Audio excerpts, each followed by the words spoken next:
याचिका तो खारिज कर दी, सुनने से इनकार कर दिया और साथ में कड़ी फटकार भी लगाई। हमारे साथ हेमंता बिश्व शर्मा के वकील नलिन कोहली सर हैं, हम उनसे बात करते हैं। सर, क्या सुप्रीम कोर्ट ने कड़ी फटकार लगाई? माननीय जस्टिस कौल और जस्टिस ओका के बेंच ने यहाँ तक वर्बली कहा कोर्ट में कि भाई इस प्रकार की शब्दावली कहाँ तक उचित है। कहना भ्रष्टाचार, ये रहा असम के मुख्यमंत्री के भ्रष्टाचार का चिट्ठा। और यहाँ तक भी कहा वर्बली, जो उन्होंने कहा कि भाई अगर एक अनकंडीशनल अपॉलॉजी होती तो शायद ये अलग विषय होता।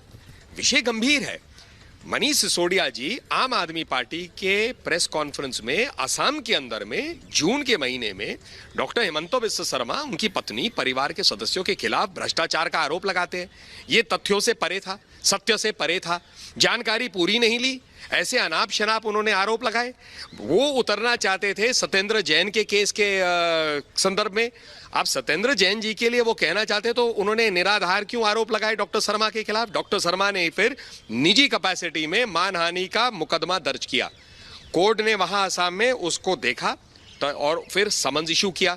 समन्स के खिलाफ मनीष सिसोदिया जी जो है हाई कोर्ट गए। हाई कोर्ट ने बड़े गंभीर रूप से 30-35 पेज का ऑर्डर किया, डिसमिस करते हुए उनकी याचिका को कि भाई समन्स जो निकले हैं सही है। बिना तथ्यों के अगर आप आरोप लगाएंगे तो कैसे चलेगा?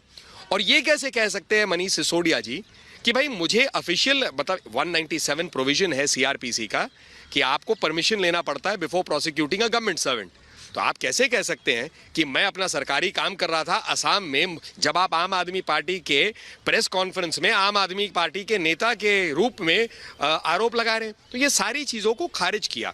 उसके खिलाफ मनीष सिसोदिया जी सुप्रीम कोर्ट आए और माननीय सुप्रीम कोर्ट ने इस याचिका को दाखिल नहीं किया।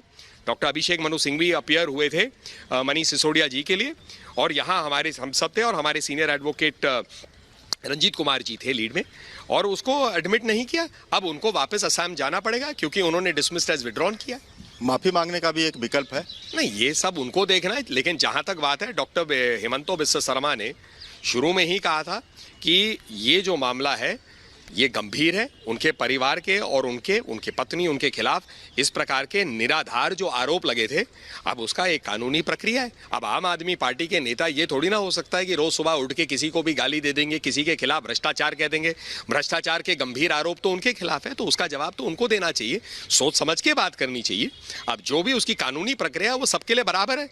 तो अब मनीष सिसोदिया जी असम जाएंगे और उसका जो उनके वकील के थ्रू या डायरेक्टली, ये तो उनको तय करना है। वही अपना तय करेंगे लीगल कोर्स, हम थोड़ी ना बताएंगे।